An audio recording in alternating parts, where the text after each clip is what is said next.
Bismillahirrahmanirrahim. Assalamualaikum warahmatullahi wabarakatuh. Alhamdulillahi rabbil alamin. Alhamdulillahilladzi bi ni'matihi tatimmus shalihat. Wa asyhadu an la ilaha illallah wahdahu la syarika lah.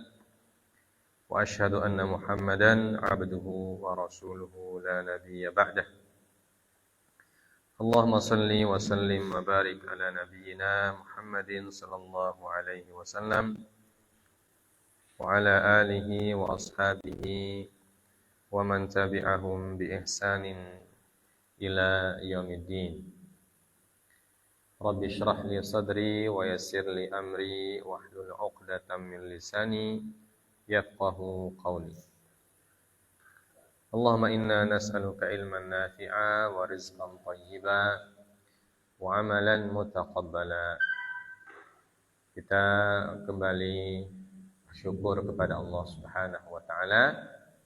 Pada malam hari ini kembali kita dikumpulkan oleh Allah Azza wa Jalla di masjid kita yang kita cintai, yang insyaallah dipenuhi dengan berkah dunia dan akhirat untuk kita semua. Salawat dan salam tak lupa kita sampaikan kepada Nabi kita yang kita cintai, Nabi Allah Muhammad sallallahu alaihi wasallam, serta para keluarga dan sahabat-sahabat beliau yang dimuliakan oleh Allah Subhanahu wa taala. Alhamdulillah, kitab kita tentang bentuk-bentuk hukuman baik hudud atau takzir kita sudah selesaikan, dan kita akan pindah kepada kitab yang baru. Dan kitab ini ada kaitannya dengan kita sebagai penuntut ilmu Al-Quran. Kita akan belajar tentang adab-adab ketika kita menjadi pelajar Al-Quran. Ada ilmu tentang adab-adab yang diajarkan oleh Nabi SAW ketika kita ingin ilmu Al-Quran kita bukan hanya sekedar hafalan semata, tapi ilmu yang memang betul-betul menancap di hati dan akan tampak dalam zahir kita. Sebagaimana tujuan Al-Quran itu adalah untuk membentuk seorang mukmin yang bukan hanya bisa bicara saja, tetapi juga dalam tindakannya, dalam perbuatannya, dalam tata cara bergaulnya, dan semuanya terinspirasi dari isi dan kandungan Al-Quran. Sebagaimana Ummul Mukminin Aisyah radhiyallahu taala anha ketika ditanya tentang akhlaknya Rasulullah sallallahu alaihi wasallam, beliau menjawab, kana khuluquhul Quran. Akhlaknya Nabi sallallahu alaihi wasallam itu adalah Al-Quran. Artinya apa yang ada dalam Al-Quran itu dipraktekkan oleh Nabi sallallahu alaihi wasallam dalam kehidupan beliau sehari-hari, baik dalam ibadah, dalam bermuamalah, muamalahnya pun baik kepada keluarga, kepada tetangga, kepada kaum mukminin, dan bahkan kepada umat manusia, bahkan kepada makhluk-makhluk yang lain, mencerminkan ajaran Al-Quran. Nah, itulah yang kita inginkan, yang menjadi cita-cita kita, bagaimana kita bisa mewujudkan ajaran Al-Quran dalam diri kita dan dalam perbuatan kita sehari-hari. Nah, kitab yang kita ambil sebagai pegangan dalam taklim ini adalah kitab At-Tibyan fi Adabi Hamalatil Quran. At-Tibyan fi Adab Hamalatil Quran. Artinya, Tibyan itu artinya penjelasan-penjelasan dalam adab-adab Hamalatul Quran. Hamalah itu jamak min hamil, orang yang membawa. Ya. Adab-adab orang yang membawa Al-Quran. Di sini maksudnya bukan sekedar membawa mushafnya, bukan. Ya, walaupun itu salah satu bagian dari adab. Ya. Tapi artinya orang yang belajar Al-Quran dan punya ilmu tentang Al-Quran, ya, dia harus punya adab-adab dalam kehidupannya sehari-hari. Ketika dia berinteraksi dengan Al-Quran atau berinteraksi dengan yang lainnya. Ya. Seperti yang kita sebutkan tadi, tujuannya adalah supaya Al-Quran itu bukan hanya sekedar dalam lisan kita, ya, bukan hanya sekedar bisa dibaca atau dihafal saja, tapi dia bisa memberikan pengaruh yang sangat signifikan dalam kehidupan kita, ya, tentunya pengaruh-pengaruh yang positif. Ya. Baik. At-Tibyan fi Adabi Hamalatil Quran. Kitab ini adalah salah satu karya dari kitab Al-Imam An-Nawawi rahimahullahu ta'ala. Ya. Jadi kita sudah membaca kitab Riyadhus Shalihin, itu juga karangan beliau. Kemudian juga sebagian kita sudah ada yang menghafal hadis Al-Arba'in, ya, juga itu adalah karangan beliau juga, Imam Nawawi. Nah, ini kitab yang juga merupakan karya beliau. Jadi karya-karya beliau, Al-Imam An-Nawawi ini adalah karya-karya yang sangat monumental. Ya. Karya yang diterima oleh seluruh kaum muslimin. Ya. Merupakan, kata para ulama, salah satu tanda keikhlasan beliau ketika menuntut dan menyampaikan ilmu. Ya, jadi ini adalah salah satu imam yang bisa kita contoh dalam kehidupan kita sehari-hari, terutama kita sebagai tulabul ilmi, sebagai para penuntut ilmu, ya, untuk mengikhlaskan hati kita ketika menuntut ilmu dan juga mengikhlaskan hati kita ketika kita menyampaikan ilmu, ya, sehingga manfaatnya akan sangat banyak. Ya, beliau Al-Imam An-Nawawi ini, ya, tidak pernah menyangka mungkin bahwa kitabnya sampai di Indonesia, dibaca dan dipelajari. Ya. Nah, nanti kita baca dulu biografinya sedikit supaya kita mengenal. Ya, mengenal beliau. Ya. Sebelum kita mengambil faidah-faidah dari kitab beliau, kita baca dulu sedikit biografinya. Ya. Bismillahirrahmanirrahim. Tarjamatul muallif. Ya. Tarjamatul muallif artinya biografi tentang penulis, ya, biografi tentang pengarang kitab. At-Tibyan, sekali lagi harus ditahu dia punya nama kitab, At-Tibyan fi Adab Hamalatil Quran. At-Tibyan fi Adabi Hamalatil Quran. Ya, penjelasan-penjelasan pada masalah adab-adab orang yang membawa Al-Quran. Huwal imamul hafidhul faqihul muhaddithu nasirus sunnati wa qami'ul bid'ati Muhyiddin Abu Zakaria Yahya bin Sharaf bin Mirri ibn Hasan ibn Husain ibn Muhammad ibn Jum'ah ibn Hizam An-Nawawi Ad-Dimashqi. Beliau adalah, ya, gelarnya cukup banyak. Ya, gelarnya Al-Imam, Al-Hafidh, Al-Imam, Al-Hafidh, Al-Faqih, Al-Muhaddith, ya, Nasirus Sunnah, wa Qami'ul Bid'ah. Ya, ini gelar, ya. Al-Imam itu hanya imam dalam masalah ilmu agama. Al-Hafidh ini juga predikat atau derajat keilmuan seseorang. Ya. Al-Hafidh itu bukan orang yang hafal Quran 30 juz saja, bukan. Ya. Jadi Al-Hafidh di sini lebih tinggi dari itu.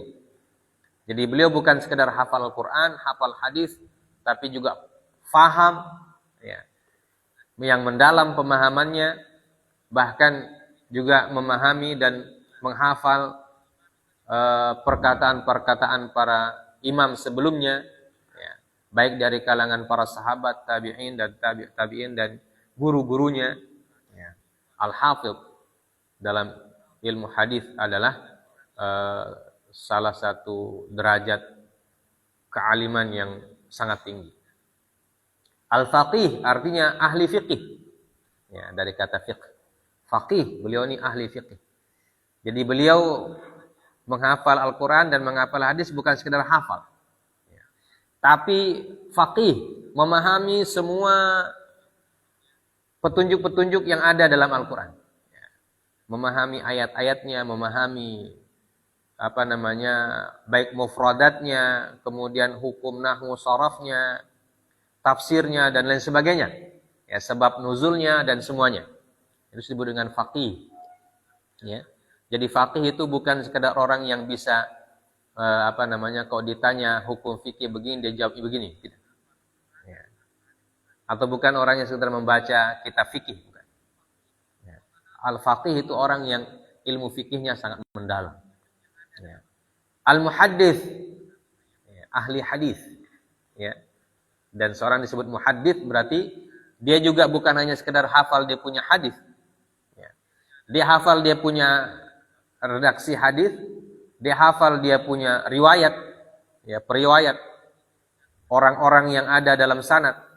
Ya. Dan dia kenal orang-orang tersebut, dia tahu mana orang yang kualitas hafalannya bagus, mana orang yang dhaif hadisnya, mana orang yang suka berdusta atas nama Rasulullah dan lain sebagainya. Dia kenal semua. Ini namanya muhaddits. Nah, kalau kita orang baru, orang yang bisa baca hadis. Bahkan yang baca pun masih salah. Jadi kita ini masih sangat sedikit sekali. Ibaratnya kalau orang berlomba lari, kita ini belum masuk di arena. Ya, masih ikut latihan terus. Atau baru belajar latihan. Ya. Nah itu. Kalau orang sudah disebut muhaddits itu berarti dia sudah kuasai itu hadis itu. Jadi setiap hadis itu dia kuasai. Ya, berapa dia punya riwayat. Ya. Dari jalur mana saja riwayatnya. Ya. Dan siapa-siapa orang yang ada dalam susunan periwayatan tersebut. Apa maknanya, apa kandungannya, apa fikihnya itu hadis. Bagaimana kaitannya dengan hadis yang lain. Ya. Macam-macam. Ya. Itu orang yang disebut dengan al-muhaddits. Intinya orang yang derajat ilmunya sangat tinggi. Dan nasirus sunnah, ya, penolong sunnah. Ya. Artinya beliau adalah orang yang konsen untuk menegakkan sunnah Rasulullah Sallallahu Alaihi Wasallam. Ya. Wa qami'ul bid'ah, ya, orang yang memadamkan bid'ah, ya, memadamkan kebid'ahan. Ya. Jadi orang yang menegakkan sunnah otomatis memadamkan bid'ah. Ya. Dan Imam An-Nawawi salah satunya orang yang memadamkan bid'ah, segala hal yang tidak ada dasarnya dalam agama. Ya. Beliau padamkan dengan cara apa? Dengan cara menegakkan hadis Rasulullah, menyebarkan hadis Rasulullah sallallahu alaihi wasallam. Jadi kalau orang yang suka menyebarkan hadis Nabi sallallahu alaihi wasallam, maka insyaallah pada saat yang sama dia akan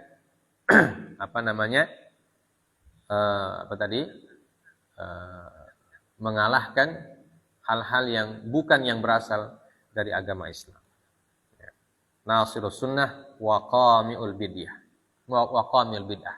Muhyiddin. Ya. Muhyiddin juga gelar. Muhyi itu artinya orang yang menghidupkan agama. Ya. Artinya ini walaupun ini gelar yang kata para ulama adalah gelar yang menggunakan kata mubalaghah. Ya. Mubalaghah itu ungkapan yang yang sangat tinggi, ya, mubalaghah. Ya. Tapi tujuannya bukan untuk mentazkiyah, ya, bukan untuk mensucikan beliau. Tapi ini sebagai bentuk penghormatan bahwa beliau itu muhyiddin, artinya orang yang menegakkan agama Allah Subhanahu wa taala. Orang yang menghidupkan agama Allah. Ya. Menjadikan agama Allah menjadi menjadi dikenal oleh umat manusia, ya, dan menjadi pelopor dalam mendakwahkan agama Allah Subhanahu wa taala. Itu disebut muhyiddin. Ya. Abu Zakaria. Ini kunyah beliau. Abu Zakaria. Ya. Walaupun beliau tidak pernah menikah. Ya, jadi Al-Imam An-Nawawi itu tidak menikah karena beliau ditakdirkan oleh Allah wafat pada usia yang masih cukup muda. Ya, jadi beliau belum sempat menikah, sudah dipanggil oleh Allah Subhanahu wa taala. Tapi beliau berkunyah Abu Zakaria, ya, karena berkunyah itu sunnah, ya. Berkunyah atau menggunakan nama seperti Abu Zakaria ini adalah sunnah Nabi sallallahu alaihi wasallam. Salah satu ajaran Nabi sallallahu alaihi wasallam. Ya. Jadi walaupun kita belum punya istri atau belum punya anak, boleh pakai kunyah. Ya. Abu Muhammad, Abu Abdullah. Ya, seperti Ummul Mukminin Aisyah radhiyallahu taala anha, ya. Beliau tidak punya anak. Ya. Tapi punya kunyah. Kunyahnya siapa? Ummu Abdullah. Rasulullah SAW mengatakan kepada beliau, takanni bibni ukhti. Ya. Nabi SAW mengatakan kepada Sayyidah Aisyah, takanni bibni ukhti. Ya. Berkunyahlah dengan nama anak dari saudara perempuanmu.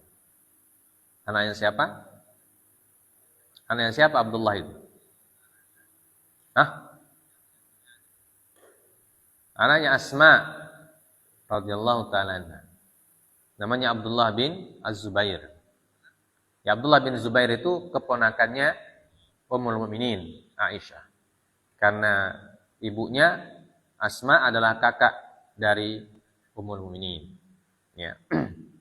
Jadi beliau berkunyah dengan Ummi Abdullah. Walaupun beliau tidak punya anak. Ya. Nah, Imam An-Nawawi juga mengikuti itu. Walaupun beliau tidak menikah, tapi beliau berkunyah dengan Abu Zakaria. Abu Zakaria. Nasab beliau seperti yang disebutkan, nasab singkatnya, nama aslinya adalah Yahya. Ya, jadi Imam Nawawi namanya Yahya. Nama aslinya, ya, nama Yahya. Bin Syaraf. Syaraf itu nama ayahandanya, nama bapaknya. Bin Mirri. Mirri adalah kakeknya. Bin Hasan. Hasan itu buyutnya. Bin Husain. Nah, ayahnya buyutnya. Bin Muhammad. Bin Jum'ah. Bin Hizam. Berapa itu? Yahya bin Syaraf. Bin Mirri. Bin Hasan, bin Husain, bin Muhammad, bin Jum'ah, bin Hizam. Nah, berapa? 8 tingkat. Ya, 8 tingkat dia punya nasab.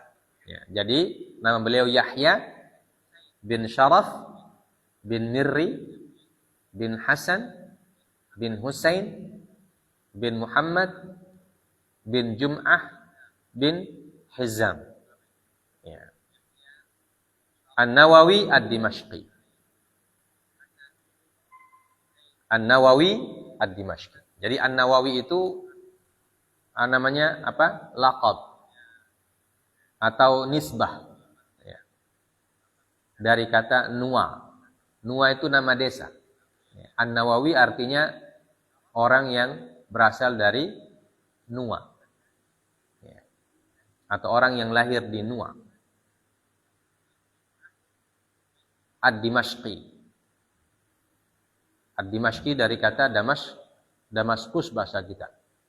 Bahasa Arabnya Dimashq. Dimashq itu adalah satu kota yang sekarang ada di negara Suriah atau Syria. Ibu kota dari Syria. Ibu kota dari Syria namanya Dimashq. Jadi beliau ini orang Dimashq. Jadi di Dimashq itu ada sebuah desa namanya Nuwa. Ya. Nah, beliau lahir di situ dan besar di situ. Maka disebut Imam An-Nawawi. Artinya imam yang berasal dari Nuwa. Jadi sekali lagi namanya adalah Yahya bin Sharaf bin Mirri bin Hasan bin Husain bin Muhammad bin Jum'ah bin Hizam. Ya. Nanti kalian punya nama bikin begitu juga. Ishaq bin Ismail bin siapa ke atas? Ishaq bin Ismail bin Ibrahim. Ya. Bin Ibrahim bin Nuh. Ya. Bin Syith bin Adam. Ya. Baik. Itu nama beliau. Ya, jadi nama dan gelarnya cukup panjang, ya, satu paragraf sendiri. Jadi gelarnya itu Al-Imam, Al-Hafidh, Al-Faqih, Al-Muhaddith, ya, Nasirus Sunnah, wa Qami'ul Bid'ah, Muhyiddin. Ya, itu gelar semua, ya, gelar semua. Ya. Nah, kalau sekarang itu seperti apa? Nah, kalau sekarang gelar modern ada profesor, doktor, insinyur dan sebagainya dan sebagainya. Nah, tapi kalau dulu gelarnya bukan pakai begitu. Ya. Gelarnya pakai apa yang kita sebutkan ini seperti tapi ini gelar juga tidak sembarangan dipakai. Ya. Tidak sembarangan orang pakai gelar al-imam. Al-imam itu bukan artinya imam sholat jamaah. Ya. Bukan imam sholat jamaah maksudnya di sini. Kalau orang disebut al-imam pada zaman dulu, orang disebut imam itu berarti orang yang bukan sekedar bisa mengimami sholat jamaah, ya, tapi orang yang paham tentang agama. Ya, kalau sekarang Pak Imam itu disebut Pak Imam adalah imam sholat jamaah, disebut Pak Imam dia. Mengajar apa? Iqra. Yang diajar apa? Iqra. Disebut Pak Imam. Nah, Pak Imam juga ketika dia imam sholat di masjid, dia imam, dia makmum, dia juga azan. Dia juga yang qoma. Sendiri saja dia di situ. Nah, kalau imam zaman dulu bukan. Kalau kata al-imam zaman dulu berarti orang yang ilmunya sangat tinggi. Nah, tidak apa-apa imam sekarang digunakan itu tidak apa-apa. Tapi orang yang imam sholat jamaah juga banyak pahalanya. Dan itu juga disebut gelar. Ya, kalau di dalam apa namanya dalam tradisi kita sekarang, Pak Imam itu gelar. Dan gelar yang dihormati juga. Ya. Jadi tidak sembarang orang disebut Pak Imam. Sekarang juga ada begitu. Ya. Baik. Jadi imam itu adalah kata yang mengandung unsur penghormatan dan penghargaan. Walaupun derajat keimamannya beda. Kalau zaman dahulu, zaman as-salaf as-saleh, derajat keimamannya itu sangat tinggi sekali. Ya. Jadi tidak sembarang orang disebut al-imam. Baik. Beliau lahir wulida fi Nuwa min ardi Hauran sanata 631 Hijriyah. Beliau lahir di Nuwa dari mantiqah atau dari wilayah Hauran. Lahir di desa Nuwa dari wilayah Hauran tahun 631 Hijriyah.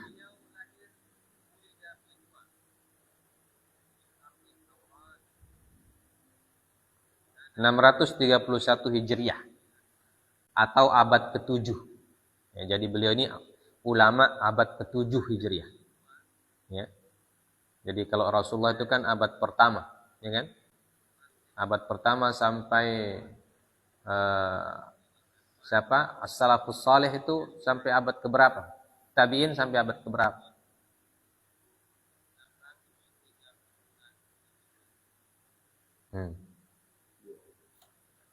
Sampai abad kedua. Imam Syafi'i lahir tahun berapa? 52 Hijriah. Ya. Itu sudah tabi'in. Oh, tabi'in. Ya. Jadi abad pertama. Abad pertama. Ya, as-salafus saleh itu abad pertama. Abad pertama Hijriah atau setengah abad pertama. Ya. Dari sejak Nabi sallallahu alaihi wasallam ya, sampai masanya atba'ut tabi'in. Ya. Atba'ut tabi'in itu sampai eranya Imam Malik ya, rahimahullahu ta'ala, dan Imam Abu Hanifah termasuk atba'ut tabi'in ya. Karena Imam Malik berguru kepada Imam Nafi', Imam Nafi' berguru kepada Imam Ibnu Umar. Nah, Ibnu Umar sahabat, Nafi' tabi'in, Imam Malik tabi'in. Jadi kalau Imam Syafi'i itu muridnya Imam Malik. Berarti tabi'in. Sudah generasi keempat. Ya. Baik. Jadi beliau ini abad ke-7. Nah, jadi kalau Imam Syafi'i itu abad pertama, beliau ini abad ke-7. Berarti jaraknya berapa? 6 abad. Ya, 6 abad dengan Al-Imam Asy-Syafi'i.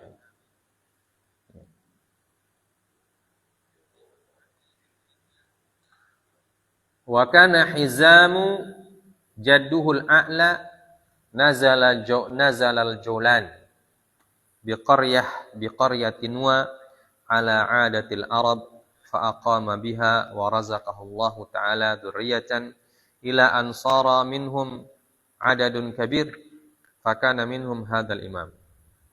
Ya. Dan kakeknya yaitu Hizam jadduhul a'la ya. Kakek yang paling tinggi, kakek yang paling atas ya. Itu beliau nazala al-Jawlan.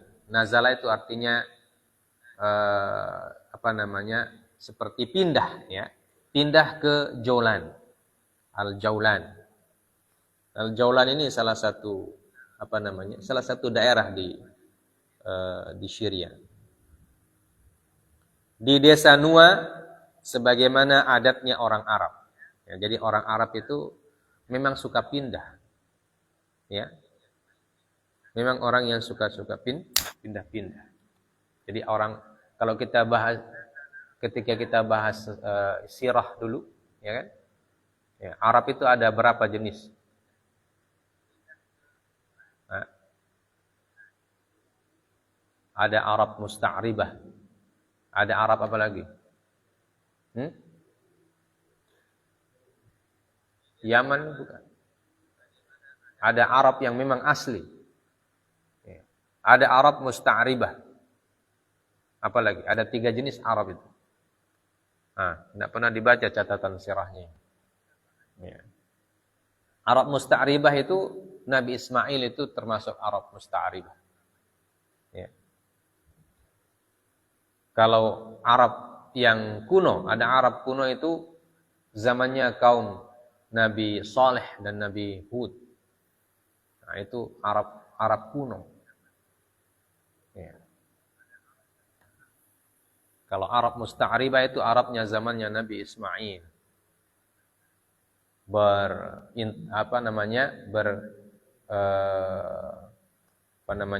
Bersihir atau bukan bersihir. Beripar atau menikah dengan orang Arab dari Yaman, ya, dari keturunan Qahtan.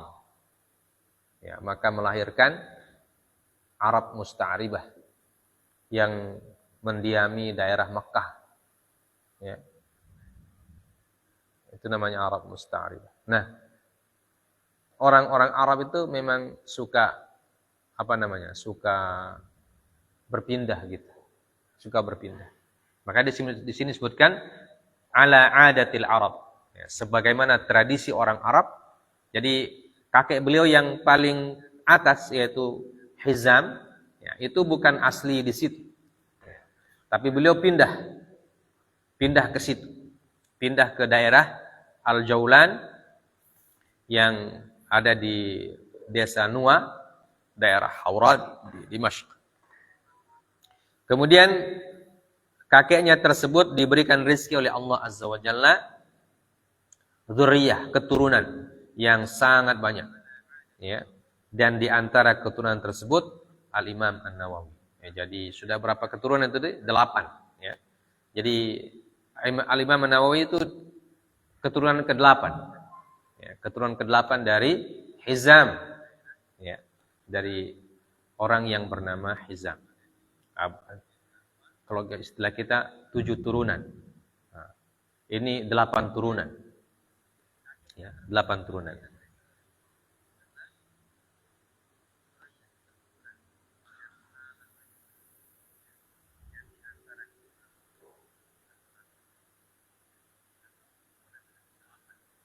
Ya. Ra'ahu ba'du ahli al-fadli fi baladihi wa huwa sabi.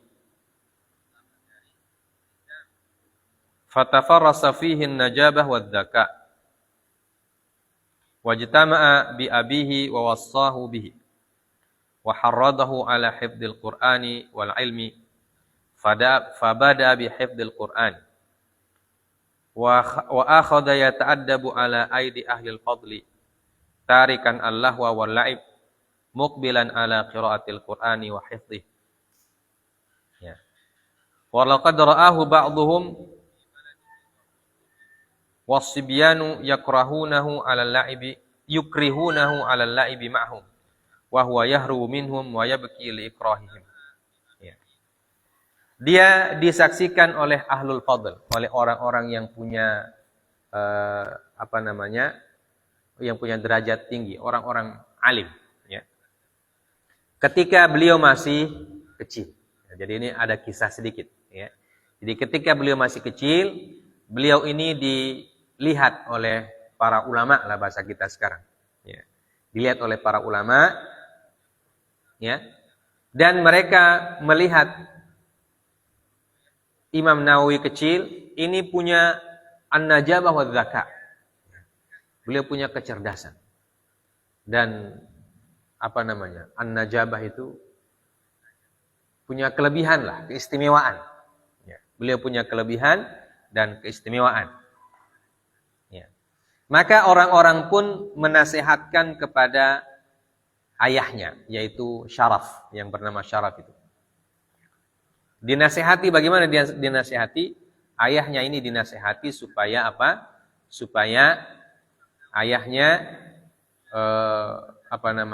mendidik anaknya dan memotivasi anaknya untuk menghafal Quran. Jadi Imam Nawawi pertama dididik dan dimotivasi oleh ayah beliau atau oleh orang tuanya untuk menghafal Al-Quran dan menghafal ilmu. Jadi ini nasihat dari orang-orang yang ketika itu dipandang sebagai orang yang berilmu tinggi, orang-orang yang menjadi tokoh lah, panutan, ya. Menjadi tokoh dan panutan di daerah Nuwa itu. Ketika mereka melihat Imam Nawawi kecil, ini anak tidak seperti anak-anak pada umumnya, ya. Terkenal dengan cerdas, kemudian punya keistimewaan, ya. Maka mereka menasehati orang tuanya untuk mendidik anak ini baik-baik, ya. Dimotivasi supaya dia belajar Al-Quran, belajar ilmu, dan dekat dengan Allah Subhanahu wa ta'ala. Ya. Fabada bihifdzil Quran. Ya. Maka beliau memulai dengan menghafalkan Al-Quran. Jadi jamaah sekalian, anak-anakku sekalian para santri, bahwa para ulama ketika mereka ingin mendalami agama, mereka memulai dengan Al-Quran. Ya. Mereka mulai dengan Al-Quran. Jadi mulai belajar Al-Quran, sedikit demi sedikit, mulai dari membaca, ya sampai menghafal, sampai nanti mempelajari lebih dalam dan seterusnya. Ya, jadi itu langkah awal. Ya, hifdzul Quran itu langkah awal. Ya. Jadi kalau ada orang yang beranggapan untuk apa dunia pada saat zaman modern kita ini hafal Quran. Ya. Banyak orang beranggapan di zaman sekarang hafal Quran itu menghabiskan waktu. Ya. Prinsipnya orang sudah terbang ke angkasa, kita masih hafal Quran. Ya. Orang barat sudah sampai di bulan, kita masih hafal Quran, belum kemana-mana. Ya. Nah itu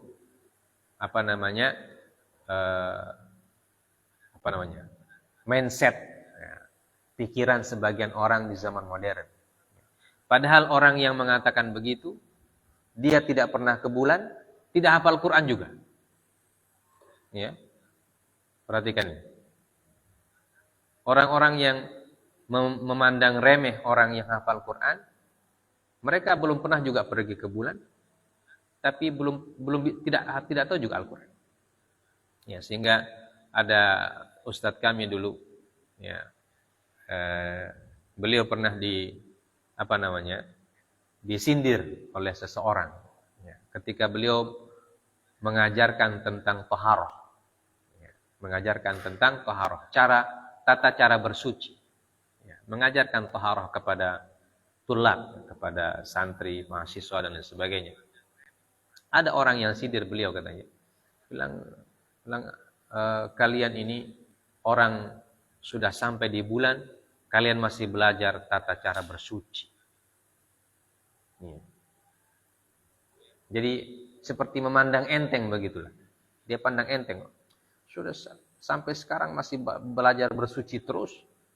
Ya. Dari dulu sampai sekarang bersuci terus, macam-macam air. Ya.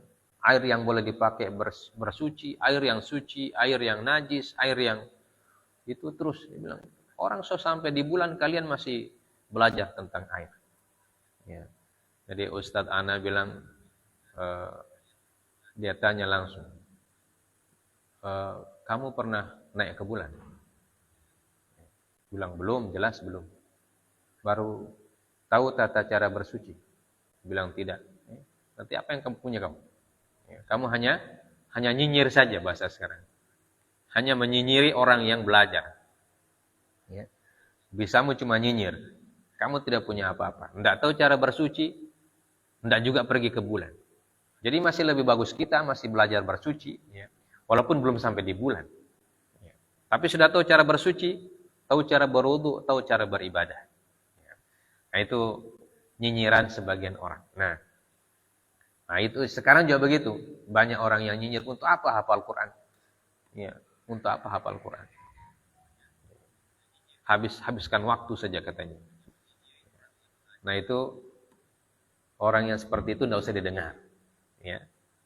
Tapi kalau kita lihat bagaimana perjalanan para ulama, mereka menjadi ulama, menjadi panutan dalam agama, mereka mulai dari membaca Al-Quran dan menghafalkan Al-Quran. Ya, salah satunya Imam An-Nawawi. Bahkan imam besar mazhab Syafi'i, Al-Imam Asy-Syafi'i, itu mulai belajar dengan menghafal Al-Quran. Sehingga beliau disebutkan oleh para ahli sejarah, beliau hafal Quran pada usia 7 tahun. Ya, usia 7 tahun sudah hafal Quran Imam Nawawi. Ya. 7 tahun kita orang masih disuap makan sama ibunya. Ya. Nah, kita belajar Al-Quran kapan? Selulus SD baru baca Iqra. Ya. Alhamdulillah masih belajar. Ada yang tidak pernah belajar? Ya. Sampai tua tidak bisa baca Quran. Ya. Nah, banyak orang-orang tua kita tidak bisa baca Quran. Waliyadzubillah min dzalik. Ya. Alhamdulillah kita masih ada waktu belajar Al-Quran. Ya, masih boleh. Ya. Nah, beliau ini memulai dengan fabada bihifdzil Quran. Wa akhadha yata'addabu ala aidi ahlil fadl. Dan beliau mulai yata'addab. Yata'addab itu artinya belajar. Ya. Belajar di bawah asuhan ahlul fadl, ya, di bawah asuhan tokoh-tokoh ilmu pada saat itu. Ya. Jadi beliau, karena pada saat itu kan orang belajar itu langsung kepada guru. Ya. Apa istilahnya, tidak pakai sekolah macam sekarang. Jadi belajarnya di masjid, di rumah. Ya. Jadi beliau pergi ke rumah atau ke masjid di mana orang belajar, beliau di situ. Ya. Tarikan al-lahwa wal-la'ib. Meninggalkan permainan dan al-lahu, meninggalkan senda gurau dan permainan. Ya, jadi beliau dari kecil itu tidak meninggalkan permainan, jadi tidak main-main seperti anak-anak lain. Ya, tidak main-main, tidak main game, tidak main apa. Tidak. Beliau fokus belajar. Ya. Nah, ini perlu kita contoh. Ya. Beliau fokus belajar. Sampai beliau tidak main sama anak-anak sebayanya, tidak. Ya. Beliau tidak bermain-main dengan anak sebayanya. Ya. Pada zaman dulu permainan juga ada. Ya, karena di semua zaman permainan itu ada. Walaupun dia punya model-model yang beda. Tapi intinya bermain. Ya. Jadi Al-Imam An-Nawawi, beliau tidak mau bermain dengan anak-anak sebayanya. Tapi beliau pergi kemana? Beliau pergi kepada para ulama. Ya. Pergi belajar kepada para ulama. Ya. Sampai-sampai dikatakan, muqbilan ala qiraatil Qur'an wa hifdhihi. Ya. Beliau lebih senang datang untuk belajar membaca Al-Quran dan menghafalkan Al-Quran. Ya, jadi beliau lebih senang belajar Al-Quran daripada bermain. Jadi beliau bahkan disebutkan walaqad ra'ahu ba'dhum wasibyanu yukrihuna 'alal la'ibi minhu ma'ahu. Ya, jadi ada kisahnya, beliau ini pernah dilihat oleh orang-orang yang hidup pada zaman itu. Al-Imam An-Nawawi dipaksa bermain oleh teman-temannya. Jadi dipaksa. Beliau karena tidak mau bermain, jadi teman-teman sebayanya paksa dia. Ya, bayangkan bagaimana itu. Wa huwa yahrubu minhum wa yabki li ikrahihim. Nah, ini hebatnya Imam Nawawi. Ketika dia diajak bermain sama temannya, dia tidak mau. Sampai dipaksa. Sampai dia menangis karena dipaksa bermain. Ya. Kalau sekarang kita orang menangis dipaksa baca Quran. Ya. Imam Nawawi sebaliknya. Menangis ketika dipaksa bermain, dia menangis. Yahrub. Yahrub itu artinya lari dia. Ya. Dia lari dari teman-temannya itu. Karena teman-temannya paksa dia bermain, dia lari. Lari sambil menangis dia. Masya Allah. Ya. Ini memang orang yang dari kecil itu sudah kelihatan. Ya. Ketika diajak bermain, tidak mau. Dipaksa bermain, menangis. Nah, kalau sekarang disuruh baca Quran, tidak mau. Dipaksa baca Quran, lari. Nah, itu terbalik. Makanya tidak jadi ulama. Kalau mau jadi ulama, ikut Imam Nawawi punya ini. Ikut Imam Nawawi punya cara kalau mau jadi ulama. Tidak bermain, tidak bersenda gurau, tapi fokus belajar, membaca, menghafal, mengkaji, mendengarkan taklim dan sebagainya dan sebagainya. Nah, itu caranya orang mau menjadi para ulama. Kalau bercita-cita, tapi ada orang kenapa masuk pesantren? Supaya sekedar bisa baca Quran saja, Pak. DP cita-cita begitu. Akhirnya cuma bisa baca Quran saja. Habis itu dia tidak bisa apa-apa. Nah, makanya kita itu diwajibkan untuk bercita-cita yang tinggi. Terutama dalam ilmu agama ini harus punya cita-cita tinggi dalam agama ini. Jangan hanya dunia cita-cita tinggi. Sekarang orang banyak cita-citanya dunia dalam bidang cita-citanya tinggi dalam bidang dunia saja. Kalau dalam bidang agama ada orang cita-cita yang penting bisa sholat, bisa mengaji, begitu saja. Banyak orang tua yang bilang begitu. Yang penting dia bisa sholat, bisa mengaji. Tidak penting dia jadi ulama. Dan itu keliru. Ya, seharusnya sebagai orang tua motivasi anaknya supaya jadi ulama besar, ulama yang bisa dijadikan sebagai contoh dan panutan dalam masalah agama. Ya, seharusnya begitu. Ya, tapi orang sekarang karena mungkin zaman sudah berubah, ya, ilmu agama yang penting waktu di SD sudah wisuda Iqra, sudah cukup itu. Ya. Habis baca Iqra, selesai Iqra, wisuda. Nah, sudah. Berarti dia sepaham agama. Nah, habis itu sudah kejar dunia. Dunia sampai di profesor doktor dia. Ya. Sampai dia profesor doktor dalam bidang dunia. Ya. Kalau agama ya cukup wisuda Iqra saja. Ya. Nah, wisuda Al-Quran 30 juz itu so bagus sekali. Ya. Nah, walaupun dan sekarang itu ada peraturan kalau di kota itu yang masuk SMP harus bisa baca Quran dan harus punya sertifikat bisa baca Quran. Kalau punya hanya sekedar sertifikat, gampang sekali sertifikat. Ya, bisa di print out sendiri, bikin sendiri. Ya. Yang masalah dia bisa baca atau tidak. Ya, dia bisa baca Quran atau tidak. Kalau sekedar sertifikat tuh banyak. Bisa bikin sendiri sertifikat sekarang. Ya, apalagi pakai printer sekarang, printer yang canggih-canggih. Tulis saja di komputer, habis itu print, so jadi itu sertifikat. Ya. Yang masalah ketika dia punya sertifikat baru tidak bisa baca, itu masalah. Nah, kalau para ulama dulu tidak, memang betul-betul fokus. Ya, fokus membaca, mempelajari Al-Quran dari kecil. Nah, seperti Imam An-Nawawi ini. Ya, bahkan dia tidak mau bermain. Ya. Nah, kalau sekarang tidak mau baca Quran, bermain terus. Ya.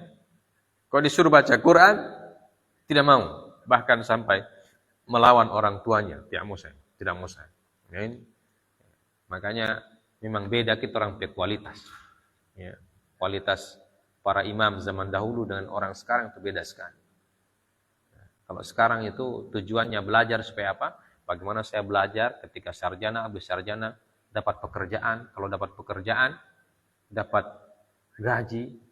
Dia sebayangkan kalau saya gaji 1 bulan 10 juta, 10 bulan sudah 100 juta, so beli motor. Itu bayangan orang sekarang pergi belajar itu begitu. Ya. Atau kalau sudah sarjana, saya punya gaji begini, baru orang tua juga memaksa, kamu sudah saya sekolahkan jadi sarjana, sekarang harus cari kerja. Ya, jangan lagi kasih susah pak orang tua.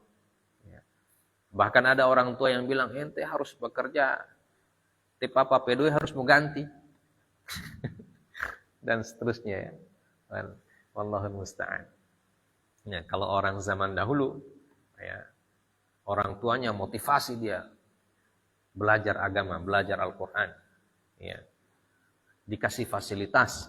Ya.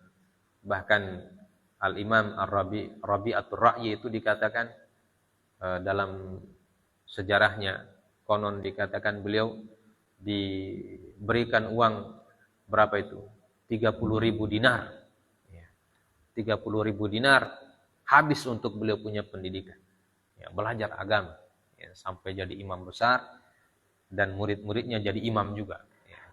Imam Rabi'atul Ra'yi itu imam ada yang menjadi guru, salah satu gurunya Imam Malik rahimahullahu ta'ala. Ya. Jadi ini kisah Imam Nawawi ketika dipaksa bermain oleh teman-temannya, dia lari dan menangis. Wa yaqra'ul Qur'ana fi tilkal hal. Wa hakadha lazama ala qiraati hatta hafidhahu wa qad nahazal ihtilam. Walamma balagha 19 sanatan qadima bihi waliduhu ila Dimashq li talabil ilmi fasakanal madrasah ar-rawahiyah wa dhalika sanata 649 fahafidha at-tanbih fi 4 ashhur. Ya. Dan ketika dia lari dari teman-temannya sambil menangis sambil membaca Al-Quran dia. Nah, ini menangisnya orang istimewa itu. Menangisnya sambil baca Quran. Kalau kita orang menangis sekarang sambil bamaki dan macam-macam, semua isi kebun binatang keluar dari mulut. Ya. Kalau Imam An-Nawawi menangis beliau sambil lari dari teman-temannya karena dipaksa bermain, sambil menangis itu sambil baca Quran. Oh iya, subhanallah ya. Nah ini, subhanallah, memang orang istimewa. Nah, jadi orang seperti ini yang harus kita jadikan sebagai contoh. Ya. Kemudian, wa hakadza lazama ala qiraati hatta hafizahu wa qad nahazal ihtilam. Begitulah beliau fokus membaca dan menghafal Al-Quran sampai beliau menghafalkannya sebelum beliau baligh. Ya, sebelum ihtilam. Ihtilam itu artinya baligh. Ya, jadi beliau menghafal Quran sebelum baligh. Jadi sebelum baligh sudah hafal Quran. Ya. Kita orang begitu baligh baru belajar Iqra. Ya, tabu baligh. Ya. Makanya kalau dulu namanya baligh pakai ghain, nah, kalau sekarang balik pakai kaf. Balik, artinya terbalik. Ya. Kita terbalik. Ya, kalau mereka dulu baligh itu pakai ghain. Ya, kita orang pakai kaf saja. Bahasa Indonesia, terbalik artinya. Kemudian ketika beliau berusia 19 sanah, ketika beliau berusia 19 tahun. Nah, 19 tahun sekarang ini ukurannya sudah lulus SMA. Ya. Beliau dibawa oleh orang tuanya pergi ke Dimashq, pergi ke ke Damaskus untuk menuntut ilmu. Ya.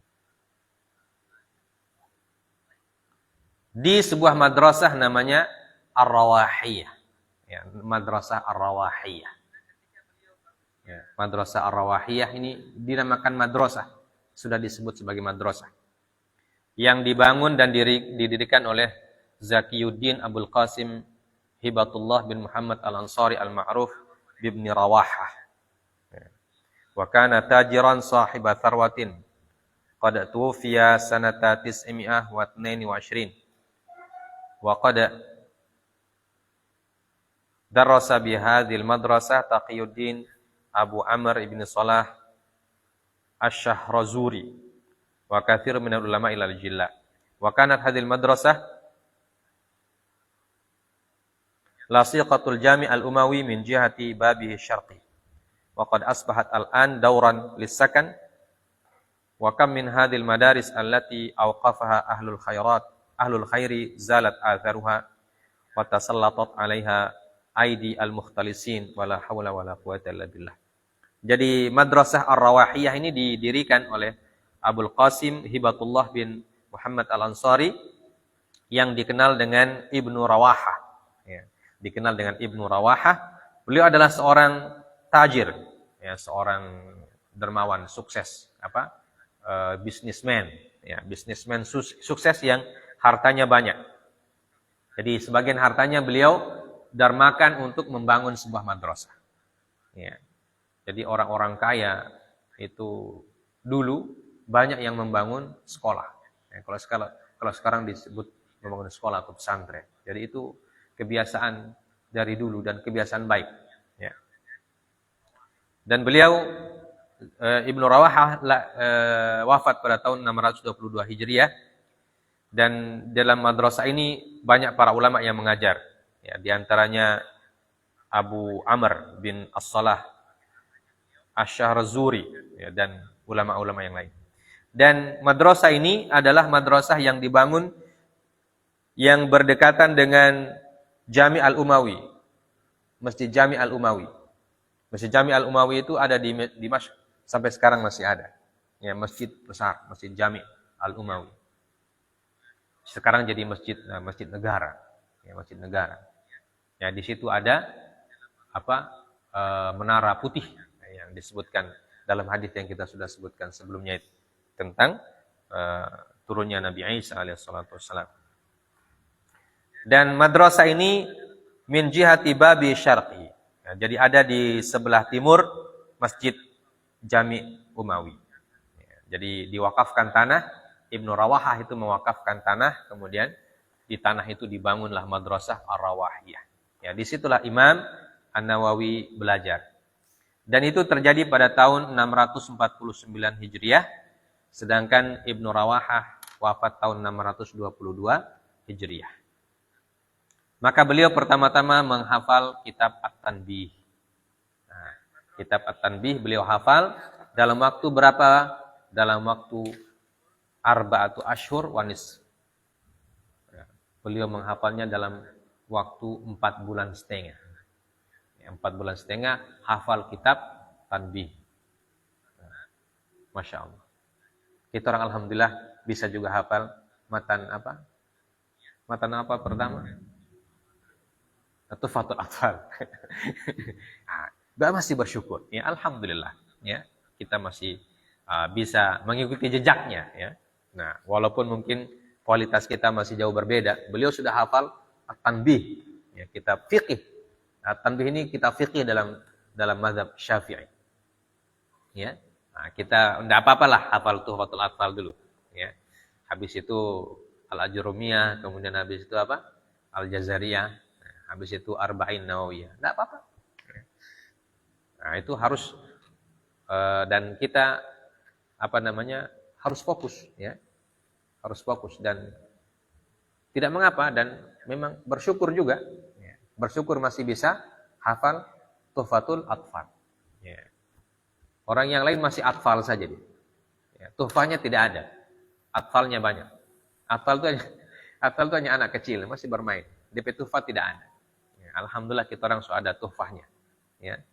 Nah, ini tentu langkah awal. Ya, makanya kita baca ini biografinya Imam An-Nawawi ini supaya kita termotivasi. Ya. Termotivasi dan kita punya idola. Nah, idola kita adalah Imam An-Nawawi. Nah, Masya Allah. Nah, karena kita mengidolakan Imam An-Nawawi, kita baca dia punya kitab. Ya, mulai hafal dia punya Arba'in Nawawiyah. Ya. Nanti baca lagi dia kitab-kitab beliau yang lain. Nah, insya Allah menjadi orang yang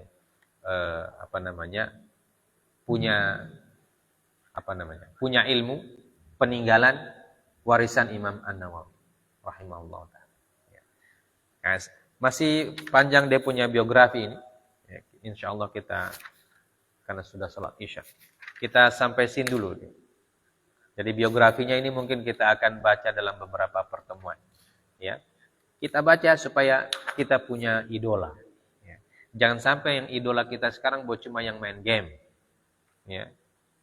Tidak. Kita cari idola yang memang idola yang berkualitas. Ya. Idola yang berkualitas. Para imam, ya. Para mujtahid dan seterusnya. Nah, ini kita baca